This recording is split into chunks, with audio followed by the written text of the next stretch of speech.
Hello, everyone.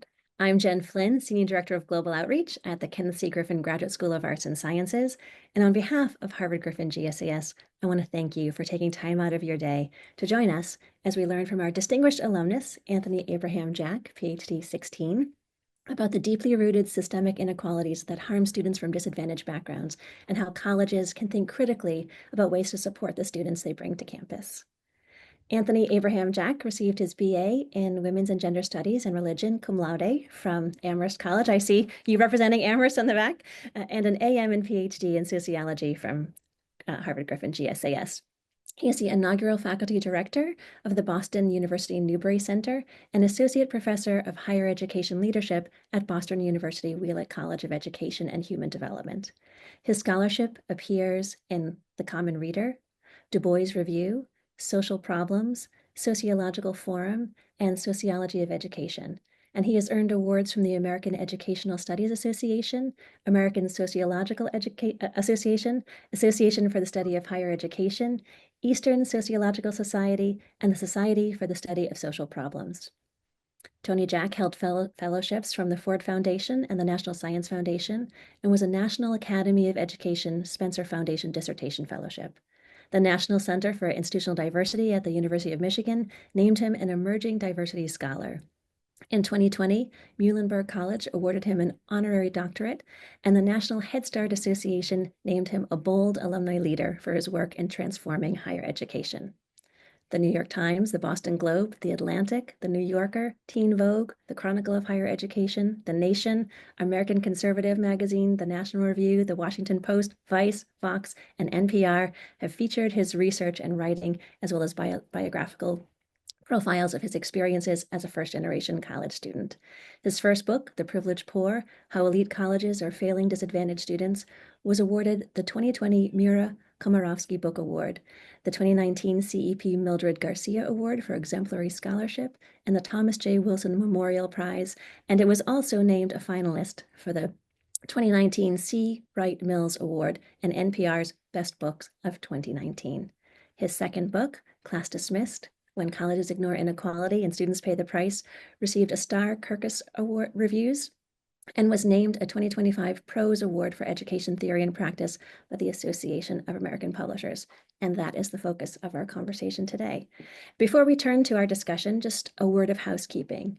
Please put all questions for Tony Jack, and Tony, thank you for letting me address you informally, in the Q&A function, not the chat. My wonderful colleagues, Monica Sangam and Christine Hathaway, will be aggregating those questions by theme and sending them to me through the chat function. So please put all of your questions in the Q&A section. Now let's jump into our conversation. Tony, you said your own background has made you keenly aware of the class inequalities that come to college when universities diversify along socioeconomic lines. Would you be willing to share a little bit about your own journey and how that informs your research? Yeah, first of all, thank you for having me and letting me engage with the community in this way to share my research. I wrote this book while I was still, most of it when I was still at Harvard as a faculty member, and so it's really good to be able to engage this community. Yeah, see, I always start with two things. I'm a Head Start kid, which you mentioned, and I'm a first generation college student, because both of those things serve as the foundation for much of my research, right? You know, there was no roadmap for me for going to school. There was aspirations, there were dreams, there were a lot of wishes and hopes. But as far as like concrete steps on how to get to college or what to do while there, was generally absent. And so for me, it was being that sojourner, being that first person to experience so much for my family. And so I was able to use that as a foundation and ask myself a lot of questions, actually. You know, I remember in the opening of The Privileged Poor, I asked myself, like, you know, where are all the other poor Black students? Because I really thought, I was like, everybody kept talking about private jets and arriving by this, studying abroad in high school and going to all of these very, very ritzy places. And I'm saying to myself, like, that's well beyond my pay grade, well beyond my understanding. And then I realized, actually, when I was sitting in William James Hall, that the experiences that I had at Amherst, right, that my divergent, my divergent experiences that I had there were not an anomaly per se, Mhm. right? But it's actually something that we could be that can be studied, something that can be examined. And that's actually what I did, right? So when I talk about, I talk a lot in my research about office hours and how certain students come into college knowing exactly what office hours are. Others, quite frankly, do not. And it depends on their trajectory to college, right? Professors always say when office hours are, they never say what they are. And fortunately, I had 1 year of a private school in between my 11th grade year and so my final year was at a private school. I got a taste of how the top 1% was educated. I got a sense of the different kind of experiences. So when some of my friends struggled with office hours, others did not.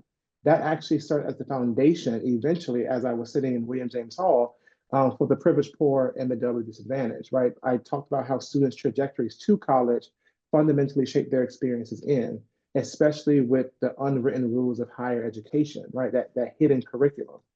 But then I also was that same student who went hungry during spring break, which, currently Harvard and many other universities are on right now. Before the privileged poor, only 18% of colleges that have adopted a no loan financial aid policy actually open their dining halls during spring break. So that means the vast majority of them, right, more than 4 out of every 5 schools shut down. Well, what did lower income students who could not afford to go home do?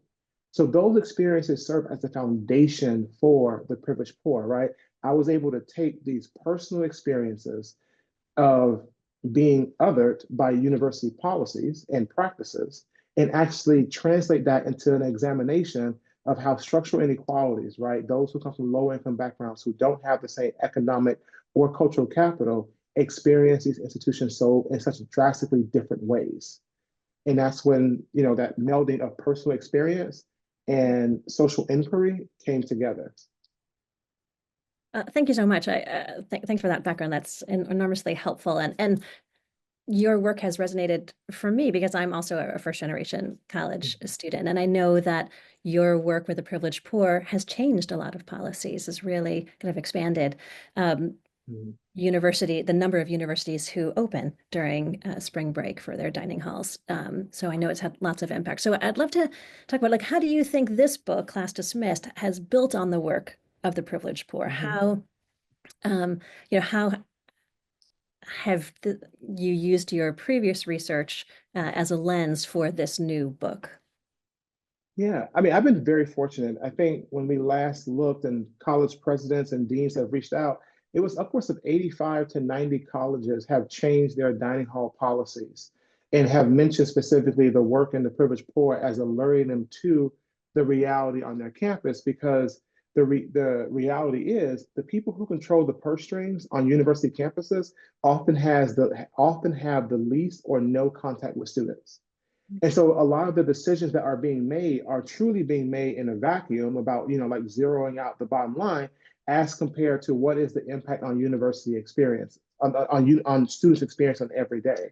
And so I was very fortunate to have the privilege for be received. And hundreds of faculty now are defining their office hours on their first day of class. And some have even called me and was like, hey, Tony, look, I'm walking my class to my office, ending their first session 15 minutes early to walk them to their office, right? And say, hey, this is where I will be every Tuesday and Thursday from 2 to 4 or 2 to 3. Come visit me if you have any questions. Like that means a lot to me, right? Because that means that the book kind of did what it's supposed to do, right? Everybody on this call will know a good dissertation is a done dissertation, right?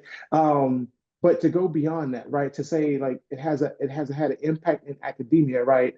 On both the academic scholarly side, but also on the impact on the lives of students, whether it be graduate or undergraduate students. And so that's been very thankful. But Class Dismissed came about because I felt like something was missing from the privileged poor. The privileged poor was about exploring how students' trajectories shape their trajectories through. But something was missing in the sense that I wanted us to fundamentally realize that when students come to college, home does not leave them, right? The things outside the college gates fundamentally shape how students manage their daily life. The privileged poor kind of it gives us a very intimate, in-depth look at the everyday, experience of students. But it inadvertently kind of reifies the idea of a college bubble in the sense that even though it kind of pushes back against it, it's still saying, if we look what's happening on campus and on campus only, we can have an understanding of what policies to change. Class Smith picks up where Privilege Poor left off, and it says, let's get rid of the college bubble as a metaphor. Right? That's like a goal of mine with this book. I want us to understand how the problems of home pierce the college, pierce and permeate whatever metaphor you want to use, the college gates in very classed and racialized ways.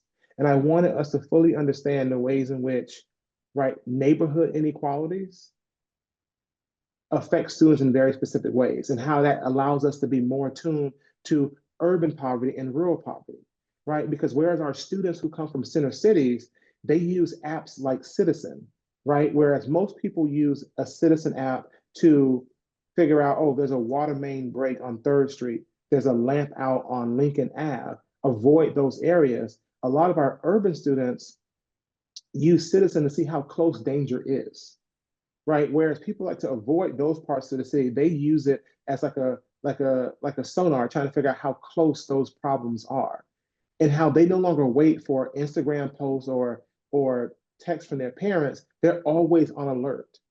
Well, how do we plan for that? How do we understand that?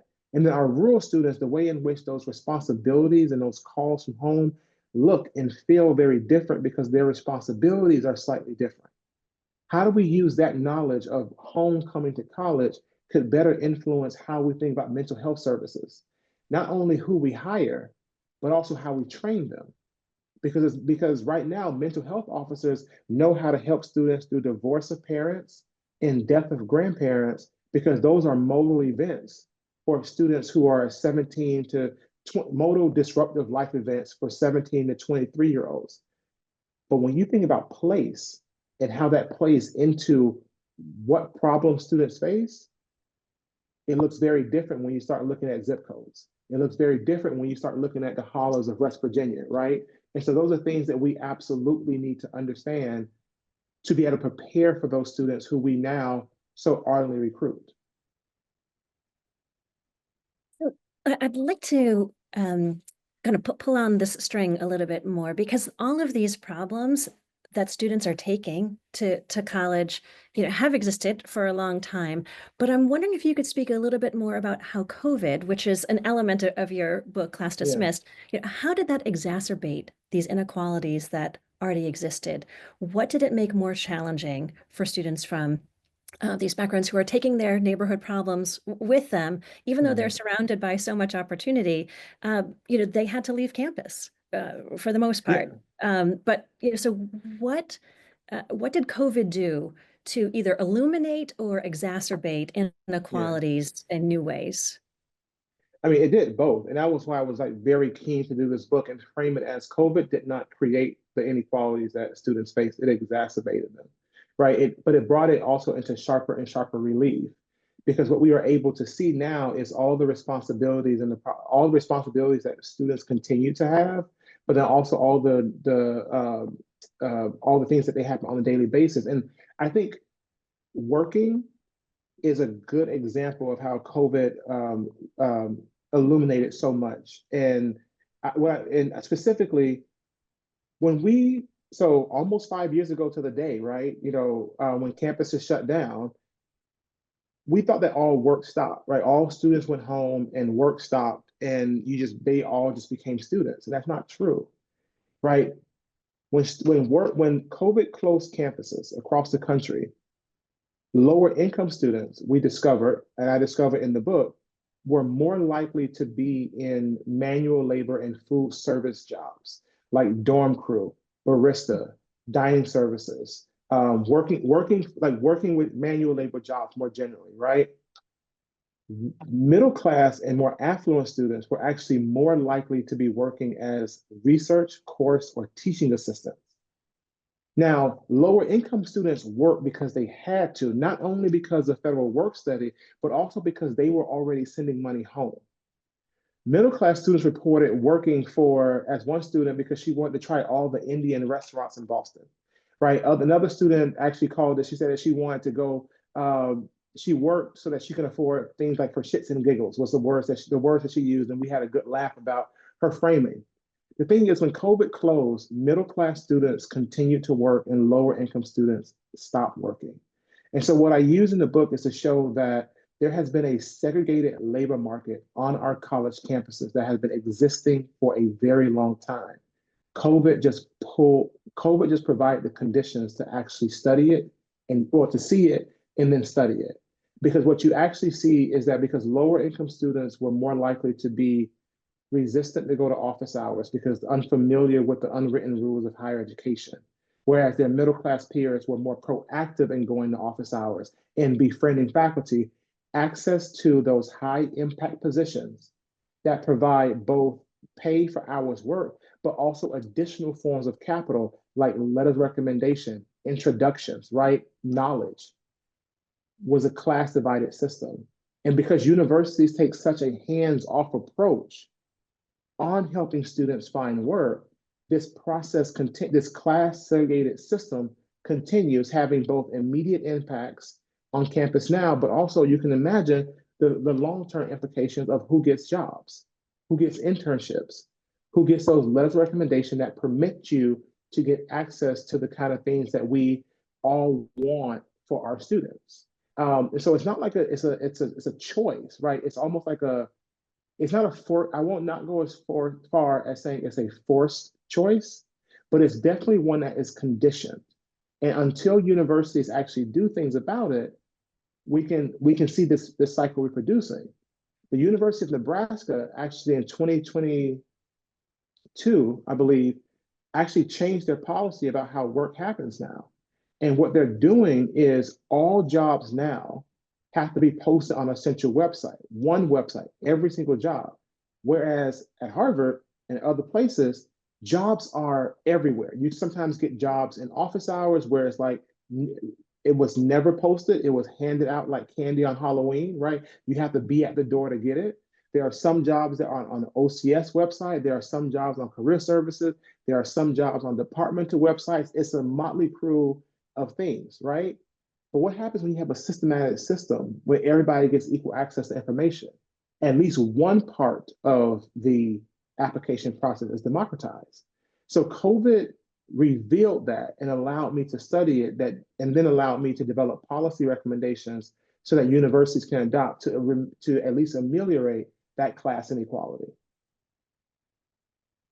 You kind of tangentially related to this, you mentioned in your introduction the work of another Harvard GSAS alumna, Megan Holland, PhD 13, and Yes. her co-author, Carrie Ford, about cosmetic diversity, where the emphasis is more on the appearance of diversity rather than genuine Mhm. inclusivity and representation. So how did the fact that Harvard College and many other colleges at the time of your research had worked to really diversify their student body.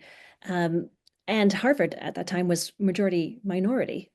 What particular challenges did those students, from diverse backgrounds, uh, what challenges did they face when campus closed during Yeah. COVID? And what are the costs to students to being a member of an unprecedentedly diverse class, where Yeah. maybe not all of these elements have been thought of by the administration in terms of the needs and Oh supports God. and scaffolding that students need to really thrive? Yeah. I mean, it seems like forever ago to think that Harvard and other colleges, other selective colleges, actually admitted their first majority non-white class, right? It was like 50.3 or 50.7% non-white, which you think about today is we've almost like we have entered a new era with the post students with fair admissions case, right? The new post affirmative action world in which we live.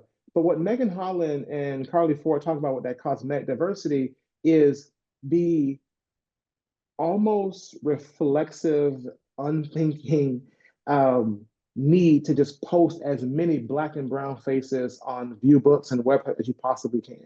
Right? There was literally a study that showed that there is almost 20 to 40%, I believe, more diversity in college view books than you will actually see on the college campus. Mhm. Some universities, like the University of Wisconsin, even fabricated um, covers of their magazines with Photoshop black faces at at sporting events to seem more diverse because the entire crowd was white. So it's not just private or selective; it's public, it's state, it's a lot of places that are doing this. And they say, well, if we can show that we are diverse, therefore we are diverse, right? But Mhm. as my research said from the beginning, access is not inclusion. And yes, you may be adopting a class, admitting a class that's 50.7% non-white. You may be admitting a class that one out of every student, 8 students, is a first in their families to go to college, but what are their experiences on campus? Because what's important to me to understand, and perfect timing for us to have this conversation, Harvard just recently announced that it would raise its no loan financial aid eligibility from 80,000 to effectively $200,000. If your family makes less than $200,000, you will come with at least no tuition. And if you make less than 100,000, you will come to school with no tuition and other room and board issues paid for. That's huge. Like, yes, Harvard was not the first, but it's getting the most news right now. MIT did it Well, first, it just happened the but last few days. So yeah. but it just happened the last, yeah, it just happened the last few days, like literally less than a week ago. Um, um, Stanford and Columbia had it at 150,000, and it's like there's been what I call like this no loans arms race. Mm. It's aimed to it's aimed at diversifying campuses, but also realizing that we are pricing out working class and middle class families in higher education, or we have been doing so for a very long time. Because the fact that some colleges are now crossing that barrier of $100,000 all in cost of attendance per year is scary to any family that makes the quote unquote anywhere near the normal Yeah. or the median amount of money in this country. And so like those are the things that they're talking about, that cosmetic diversity, right? And I always say, well, now the mascara is starting to run, especially when you think about the experience of students. Because yes, I talk about the fact that you are inviting students to have office hours at Starbucks, but you're not taking that extra step of saying, hey, this is on me. Like I have funds to pay for Starbucks so that students don't believe that they're making a choice between going to work for 2 or I have to work for 3 hours to be able to afford to go to office hours with a faculty member. So let me just not go. Yes, students are still going hungry during spring break, and we are starting to make that change. I worked with Rakesh Corona, who's now the outgoing dean of Harvard College, on changing Harvard's policy for the first time back in I believe in 2014, right? And so we had 2013, 2014, we first had these conversations. But COVID also revealed something very clear because we were all home when things went down in Minnesota with George Floyd. Most of us were home, and I say home in the big eight sort of way because some of us were on like rented places on islands and all that kind of stuff like that. But the world was watching Minnesota. The world was watching the callous disregard for Black life that was posted on social media and online for all to see in a way that we had not seen for a generation or two. And so when we think about the ways in which the social unrest that happened along racial lines, it exposed how ill prepared universities were for the diversity that they so ardently like just posted everywhere you can possibly find it. And a lot of students were left just feeling absolutely lost on how you're going to celebrate us on one day, but then can't help us in any kind of way the next. And one thing that scared me was the number of students, the number of Black students specifically, but the number of like Black, Native, and Latino students who said that they would not run for office um, anymore. They didn't want executive board position in their clubs. And when they told me why, they were like, well, because the university were asking us to do their job. We were the ones that were having sessions for students who needed to have community. We were the ones who were doing the kind of, writing of emails and things like that. Like we were the ones who were doing what we thought the university should do, and we're tired. And we see that echoing all across academia. The number of college presidents who have stepped down, deans who have stepped down, who are more reluctant to have leadership positions, that was happening at the student level. The thing is, if students were not, and everybody knows that the credential game is heavy at Harvard, if students aren't being in e-board positions, your resume is going to look very different than when you go on the job market. If you look at the work of Lauren Rivera, who I believe graduated from the department, I think in 2014, who's now at Kellogg School of Management, like she shows how your resume means a lot when you go for applications at consulting firms and all those things. They want leadership positions. And so students were just tired because they were the ones who were doing all the things, all the writing of and I don't want to say writing of the emails like, oh, that's an easy thing. When the emails that you are writing are those that you have been asked to do and say, hey, you're the only Black person on our team, you're the only Black person in our club. Can you write something to say, hey, we are not racist? Or can you write something to say that you feel comfortable here, and so therefore this is a club that is understanding of race? The number of students who received emails saying something to the effect of, hey, I saw what happened in Minnesota. I'm sorry. Can you teach me about race? Right. And the kind of extra work, that invisible labor that exists in the academy began to fall on the students as well. And so they talk about that. And a lot of it wasn't out of malice being like, oh, you should have already known, or you should have done this. It was really about, how do I take care of myself when I'm still processing this? And now my team, my club, or my group is asking me to teach them what is the foundation of what we're seeing right now. So I want to That's ask kind of hard. two, yeah, yeah. Yeah. There are two kind of questions that I want to ask that are related to what we've just been talking about. So first, like, how do colleges think critically before students get to campus about the students that they're bringing here? And then what do they need to do to actually support them once they arrive? And then, you know, along those lines, how do institutions need to think about distributing this collective labor that we've been asking students from, students of color, Indigenous students, to do? How do we distribute that collective labor amongst educators and administrative staff so that they can then build out policies and practices that are more responsive and more encompassing and that end up being more accessible to wider swaths of the community without placing the burden of that on the students that you're trying to help? Yeah. I mean, that is the question. I mean, right now, every university is trying to figure out a way to understand this inequality and how it's going to shape admissions. And I think if there's one thing that this Supreme Court case, and especially how it was decided, is making us all come to terms with, is we need to understand the texture of inequality in America, period. Right? That's a very big thing. One thing that I wrote about in the New York Times was the college board's like adversity index. That's what I call it. When they came out with that landscape tool, and the landscape tool was not to show, was not to say that not to make a equal playing field, but it showed just how unequal it was. Right. I think a lot of the lessons that the dean of students offices across the country need to grapple with, it begins, I think some of the answers are already there on their campuses in the admissions office.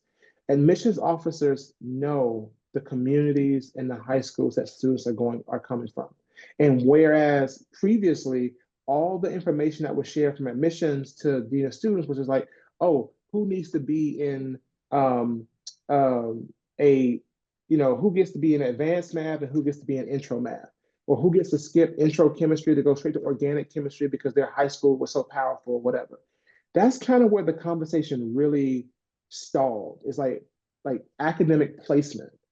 But in those files are so much of the texture of life of our students en route to campus.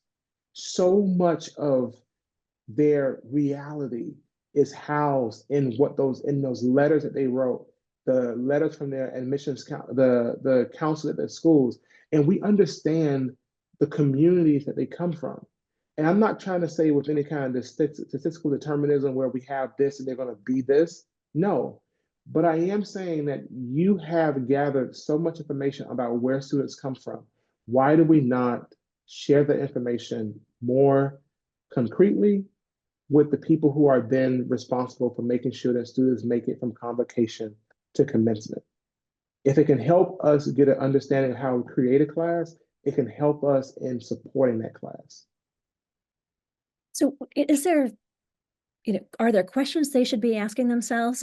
Is there training that needs to happen uh, for admissions officers and student affairs folks kind of come together to really think about and understand place-based inequalities and the kinds of hurdles students face coming to college so that they can really support the students as they deal not only with the new responsibilities of college, but also with the Mm. pressures of home that they're bringing with them? Yeah, absolutely. And the question I have now though is, will universities be permitted to do that work? Yeah, yeah. And that's the part that scares me, because if we were having this conversation, you know, November 1st, 2024, um, there was a possibility still in the air of partnering with the University of Michigan that has a center for dialogue, right? And how do you have dialogue across difference in a true way?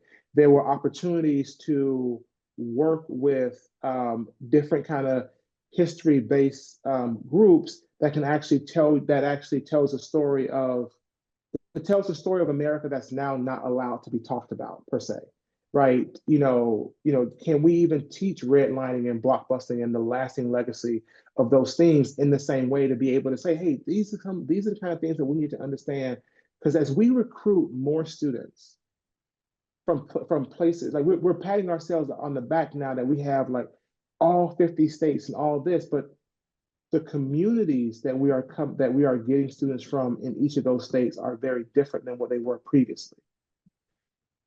We need to figure out how to get a larger understanding of the inequality in America to be better able to help that inform our policies.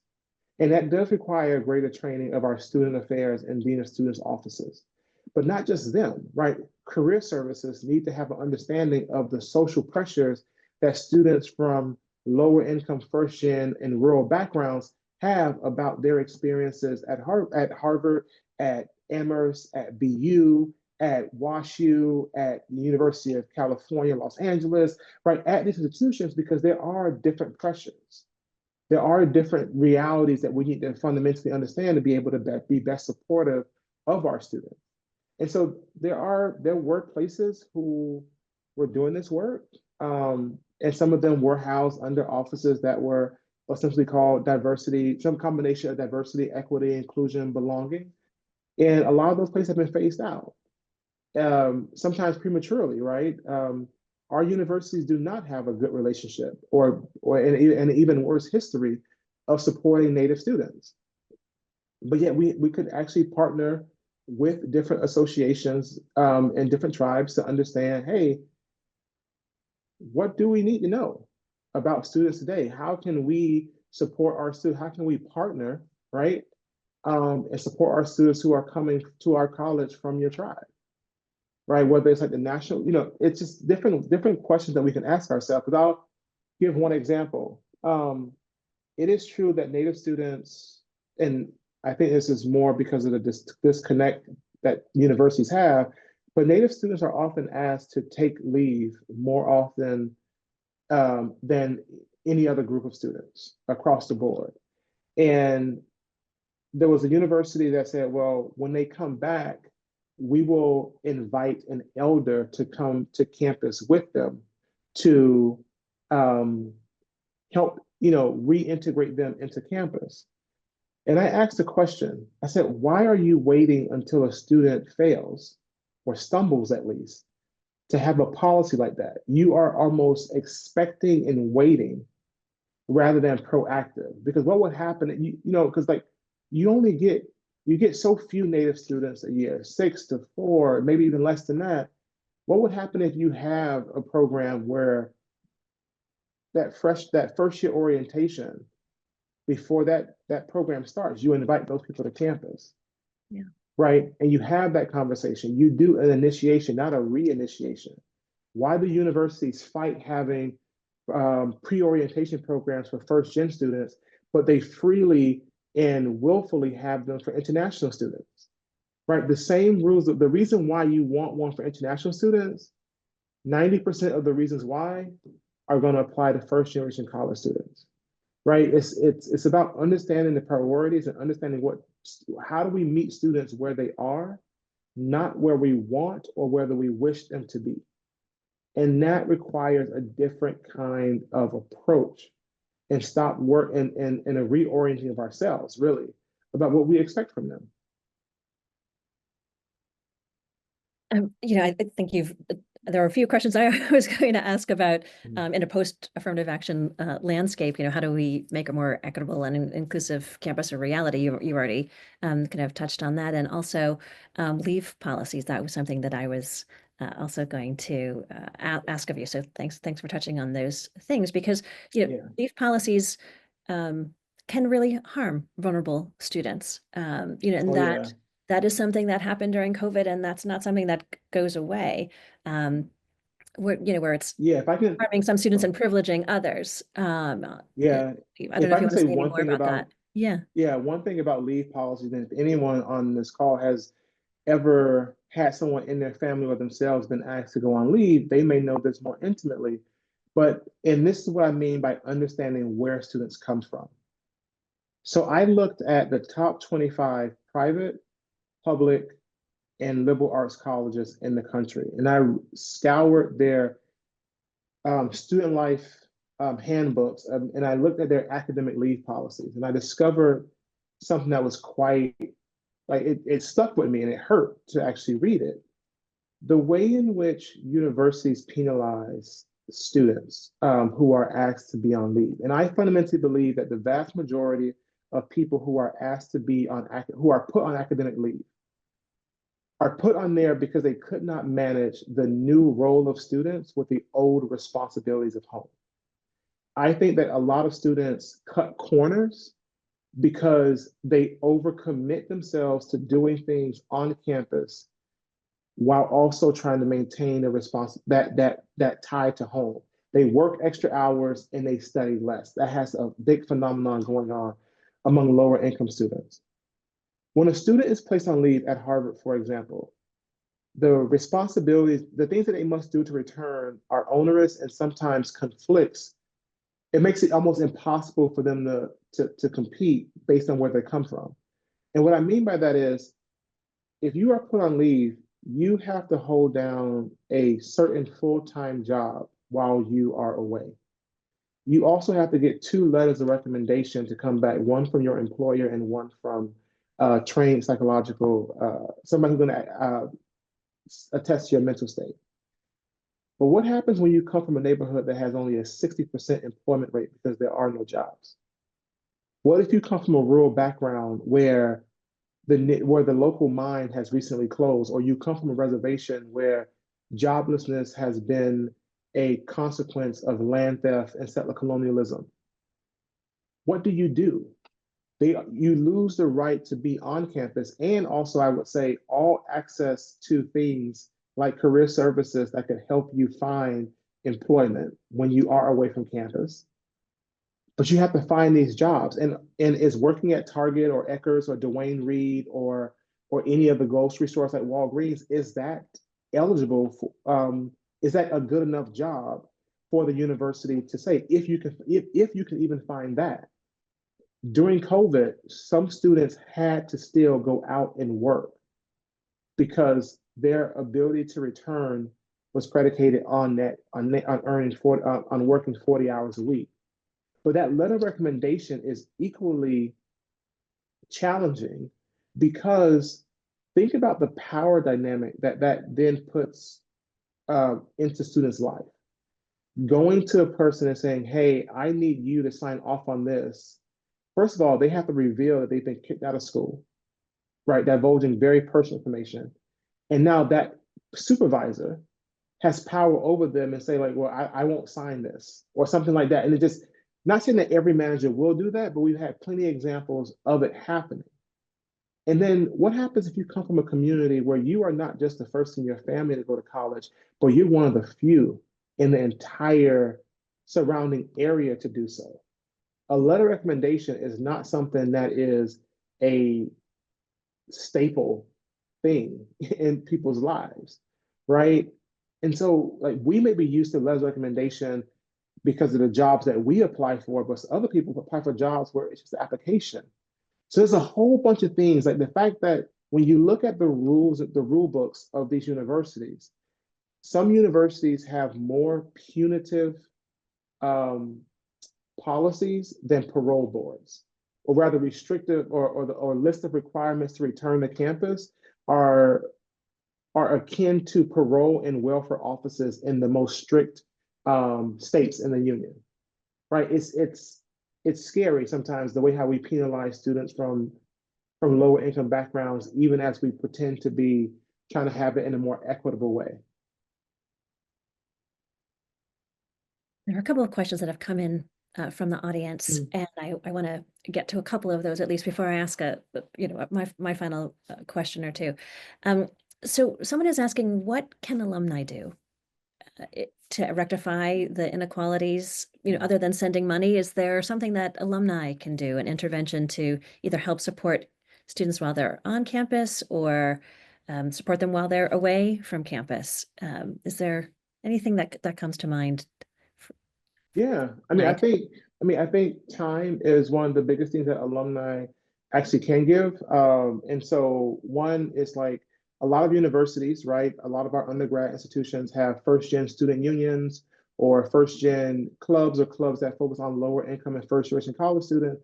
Being able to volunteer as alumni mentors there to help students be able to hear about the experience of somebody who is navigating higher education for the first time, and how, to be honest with you, we never stop being first gen, right? The experience of being a first gen academic or a first gen college student translates into being the first gen professional.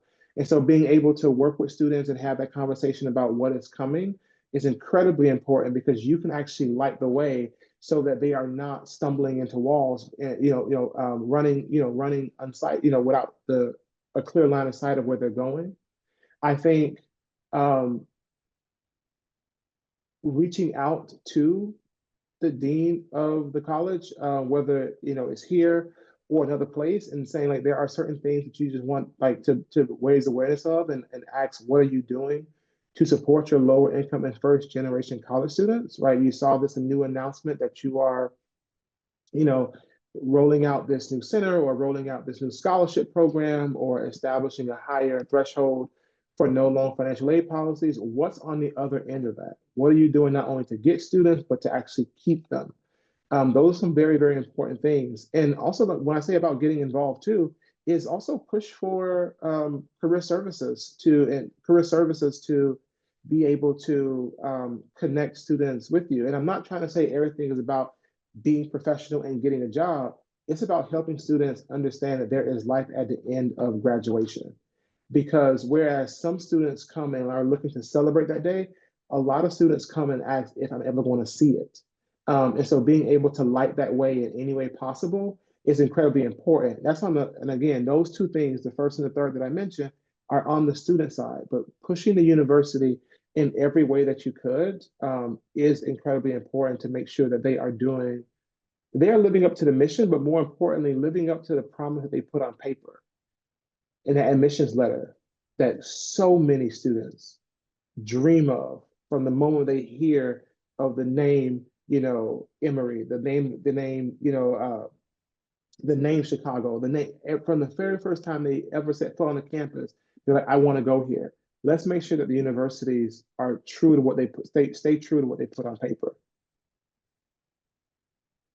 mhm.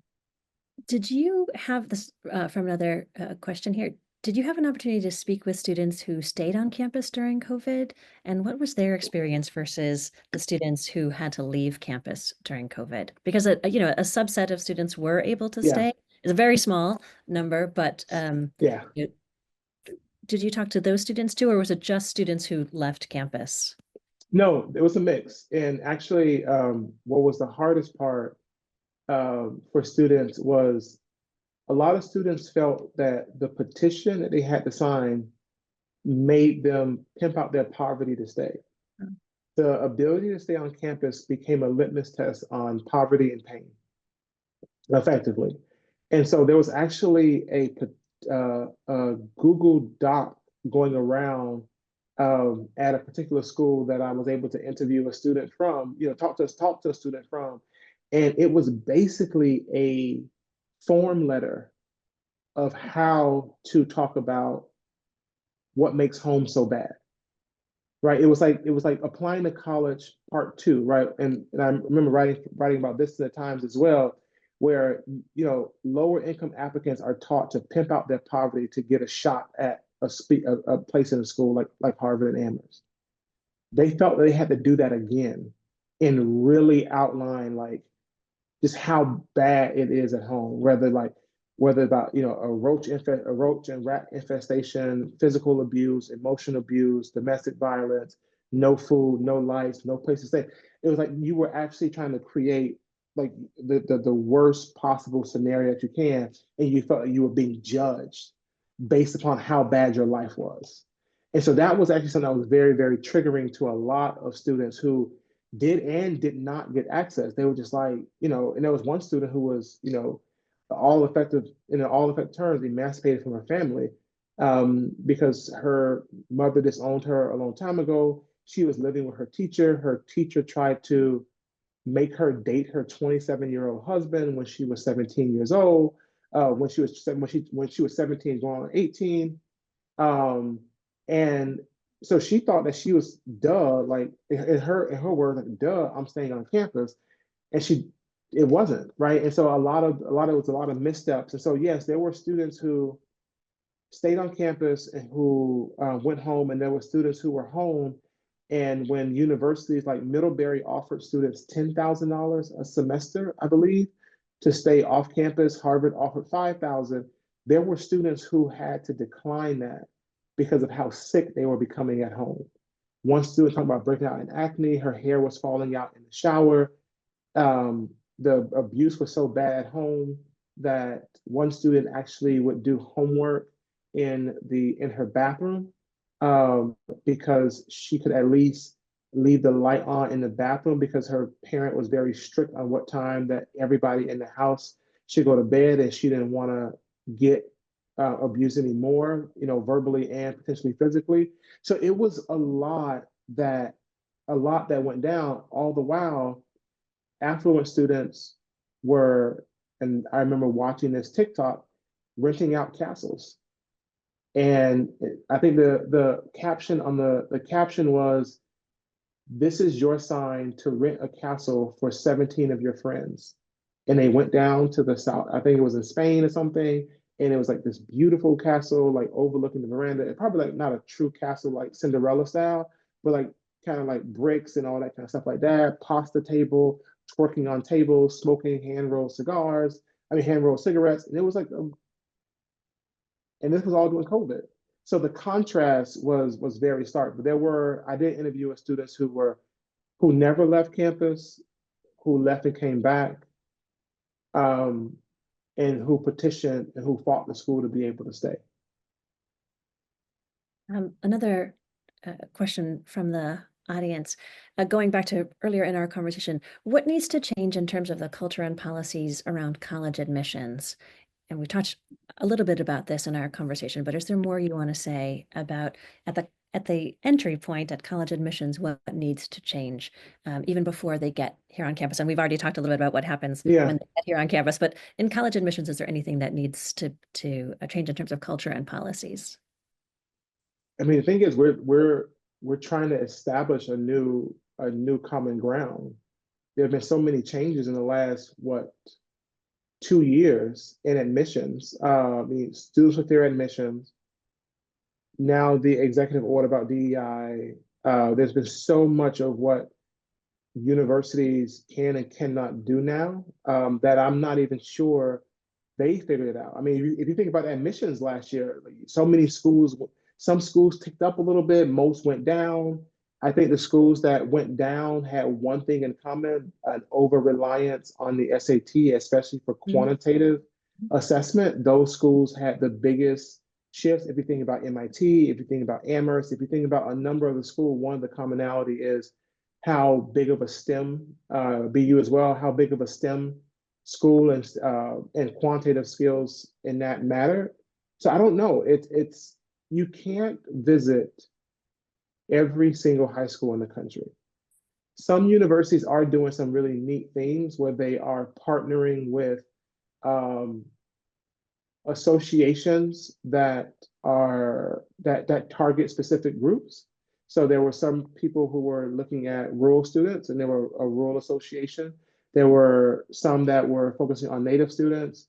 The question is, the rural will pass through scrutiny within like this kind of political climate, but any kind of race or ethnicity targeting group, I'm not sure if universities will be allowed to partner with them. I mean, right now, universities are already backing out of allowing women's history conferences to be on campus. So the idea of matching with, like trying to do recruitment with a group that specifically targets racial and ethnic minorities, I'm not sure that's going to be possible. I have noticed that the schools that can afford to do so, and this is a very small group of schools, are expanding their partnership or starting a partnership with Questbridge. And now Questbridge is a specific organization that almost serves as a clearinghouse for first gen and lower income college students, where if you make it to be a Questbridge scholar, you give a list of like 10 schools or whatever it is that you want to go to in order. And then all those schools who are part of Questbridge rank you. And wherever your top choice is, meet somebody else's top choice, that's where you go. It's a very expensive program, but some schools are expanding it because you get a guaranteed number of lower income and first generation college students because you are matching with them. So there are certain things that are happening, but to be honest with you, it's going to take about another 2 or 3 years to get an understanding of the social political climate and what is and is not, because universities' hands are tied, whereas our military institutions, their hands are not when it comes to taking race into consideration and who they admit they can do so based, according to the footnote in that Supreme Court case, whereas our universities are at the whims of the current president and the Supreme Court right now.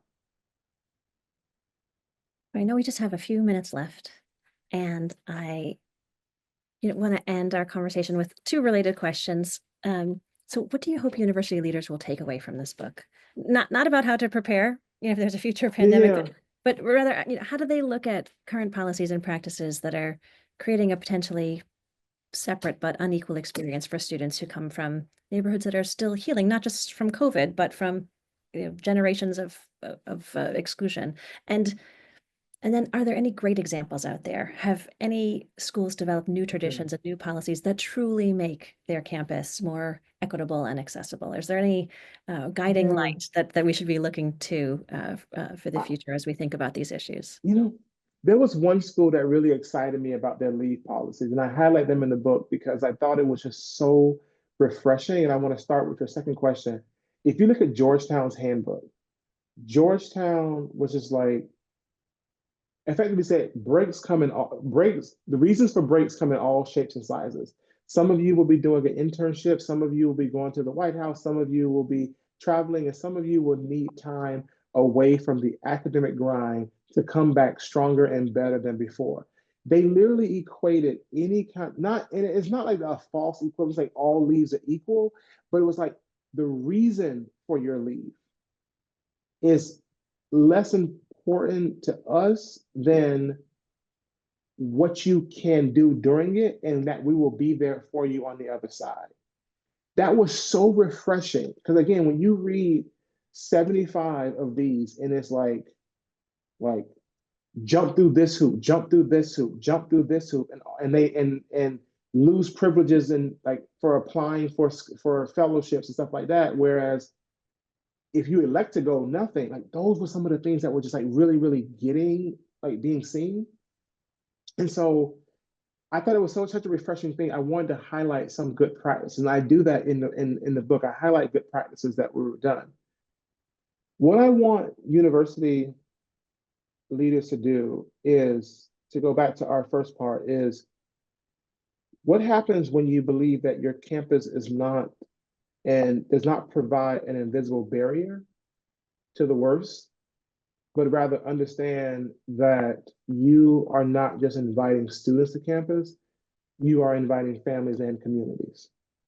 And I am not saying that universities should be responsible for rectifying the harm done by redlining and blockbusting and land theft. Don't get me wrong. Now, some universities should pay more because they are one of the biggest beneficiaries and perpetuators of those policies. When you think about Chicago, you think about Yale, you think about other places like that. But you have to prepare for students in a different way. And I hope that as this book outlines students' relationship with their family, finances, and the fault lines along race, I'm hoping that it gives them some insight into policies on their campus that they can adjust, change, or completely reconfigure to better support students. Because I, in my first book, spoke about spring break. College presidents and deans said, okay, spring break, yeah, but what about Thanksgiving break? What about winter break? You didn't mention that. That's not a fault of yours, but we're going to take the responsibility of making sure our students feel supported during that time too. I hope that anything that I write is just the beginning of a conversation.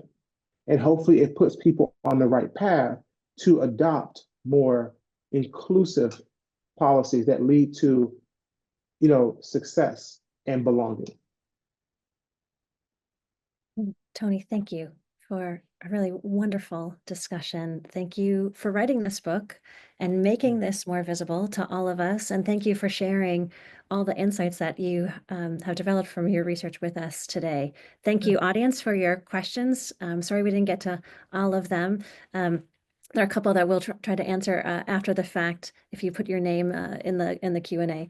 But I want to thank you, Tony, once again for being with us, sharing your work, and for being such a dedicated GSAS alumnus.